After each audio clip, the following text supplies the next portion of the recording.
Hello students, transformations of sentence এর আরেকটি গুরুত্বপূর্ণ ভিডিও যেখানে আমরা শিখব সো দ্যাট ও টু টু এর ব্যবহার।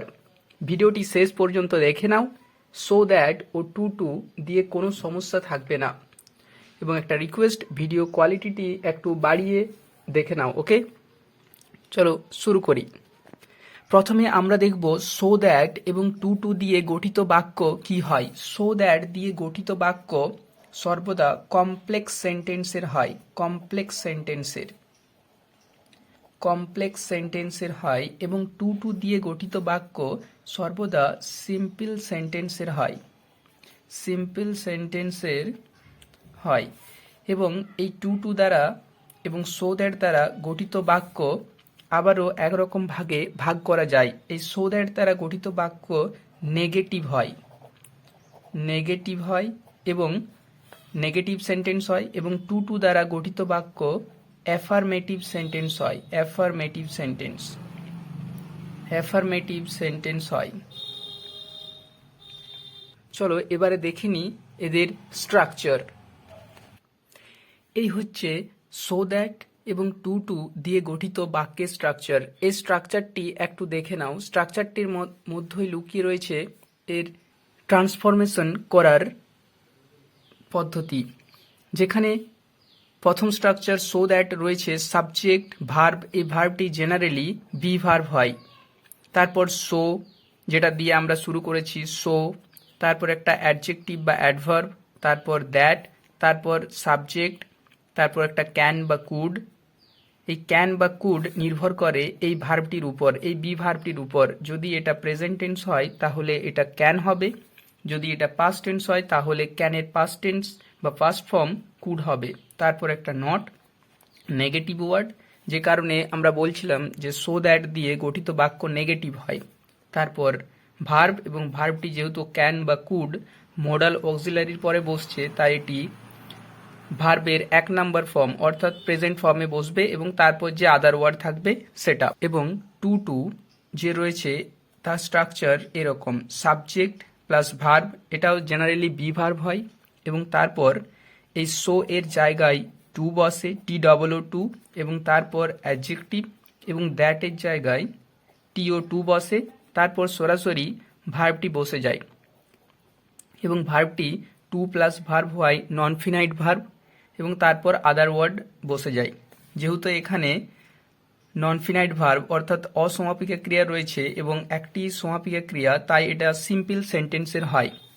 আর এখানে যেহেতু এই পর্যন্ত একটা ক্লজ এবং এখান থেকে আরেকটা ক্লজ, এটা হচ্ছে প্রিন্সিপাল ক্লজ, এবং এখান থেকে দ্যাট থেকে সাবঅর্ডিনেট কনজাংশন থেকে এই পুরোটা সাবঅর্ডিনেট ক্লজ, তাই এটি কমপ্লেক্স সেন্টেন্স। তাই যে কোনো কোশ্চেন এখানে দুরকম ভাবে পড়তে পারে, হয় সিম্পল থেকে complex, simple to complex, or complex to simple. অর্থাৎ সো দ্যাট দিয়ে দেওয়া থাকলে টু টু করতে দেবে, এবং টু টু দিয়ে দেওয়া থাকলে সো দ্যাট করতে দেবে, অথবা নেগেটিভ থেকে অ্যাফার্মেটিভ, অথবা অ্যাফার্মেটিভ থেকে নেগেটিভ। এরকমভাবেই এখানে এক্সামে কোশ্চেন আসে, এবং বিভিন্ন রকমভাবে কোশ্চেন আসে, যেগুলো আমরা এবার দেখব। এই যে এখানে এই সেন্টেন্সটা দেখতে পাচ্ছ, এখানে সো এবং দ্যাট ব্যবহার করা হয়েছে, তাই এটা দেখতে পাচ্ছি একটা কমপ্লেক্স সেন্টেন্স। এবং এই কমপ্লেক্স সেন্টেন্সকে যদি আমরা টু টু দিয়ে করি, দেখে নিই কীভাবে টু টু দিয়ে করছি। টু টু দিয়ে যদি করি তাহলে সাবজেক্ট যেমন থাকবে সে একই রকম থাকবে, এবং ভার্বও একই রকম থাকবে। এই সো এর জায়গায় টু, TOO, এবং তারপর উইক যেমন আছে সেরকম, এবং দ্যাটের জায়গায় TO2। তারপর এগুলো আর কোনোটিই বসবে না, তারপর ডাইরেক্ট ভার্বটি ওয়ার্ক, এবং এটা কমপ্লিট। এখানে তোমরা দেখতে পাচ্ছ এখানে ইজ, এই বি ভার্বটি প্রেজেন্ট টেন্সে থাকায় এখানে ক্যান হয়েছে, এবং এটা যদি ওয়াজ থাকতো তাহলে এটা কুড হতো, COULD, কুড, এবং তারপর একটা নেগেটিভ ওয়ার্ড নট, এবং তারপর ওয়ার্ক যে ভার্বটা রয়েছে সেটা। আরেকটা এরকমই দেখে নিই, এর বিপরীত দেখে নিই একটা টু টু থেকে সো দ্যাট কিভাবে করব। এবং সেটা হবে সিম্পল টু কমপ্লেক্স। এই যে এই বাক্যটি দেখতে পাচ্ছ, এখানে টু টু দিয়ে দেওয়া রয়েছে এবং এটাকে আমরাকে সো দ্যাট ব্যবহার করতে হবে এখানে। তাহলে সো দ্যাট ব্যবহার যদি করি তাহলে দ্য সাবজেক্ট যেমন থাকবে সে একই রকম, দ্য বেবি, এবং ভার্বটিও যেমন থাকবে সে একই রকম, ইজ, এবং এই টু এর জায়গায় TOO এর জায়গায় সো, এবং স্মল যেমন আছে সে একই রকম, এবং এই TO2 এর জায়গায় দ্যাট, এবং এরপর একটা সাবজেক্ট, তারপর মডাল অক্সিলারি ক্যান বা কুড, এবং তারপর নট, এবং তারপর যে ভার্ব রয়েছে সেটি, এবং যদি আদার ওয়ার্ড থাকে তাহলে সেটি। দেখি, যেহেতু এটা প্রেজেন্ট টেন্সে আছে তাই ক্যান হবে, কিন্তু তার আগে আমরা দেখব সাবজেক্ট দ্য বেবি। তাহলে দ্যাট, দ্য বেবির জন্য আমরা হি ব্যবহার করব এবং ক্যান ব্যবহার করব, কারণ এটি প্রেজেন্ট টেন্সে রয়েছে। যদি এটা ওয়াজ হতো তাহলে এটা কুড ব্যবহার করতাম, এবং নট যেমন আছে সেরকম বসে যাবে নেগেটিভ ওয়ার্ড, এবং তারপর ভার্ব রান তার ঠিক পরেই বসে যাবে। এবং এবারে আমরা দেখব যে পরীক্ষায় কি ধরনের কোশ্চেন আসে। পরীক্ষায় একটু ঘুরিয়ে কোশ্চেন আসে, দেখি সেরকম কোশ্চেন। তোমরা দেখতে পাচ্ছ the tree is too big to climb up. এই সেন্টেন্সটাতে বলা হয়েছে গাছটি খুব বড় উঠার পক্ষে। তার মানে গাছটি এত বড় যে কেউ উঠতে পারে না। এটাতে আমরা যেহেতু এখানে টু টু রয়েছে তাই আমরা সো দ্যাট ব্যবহার করব, কিন্তু একটু আলাদা হবে।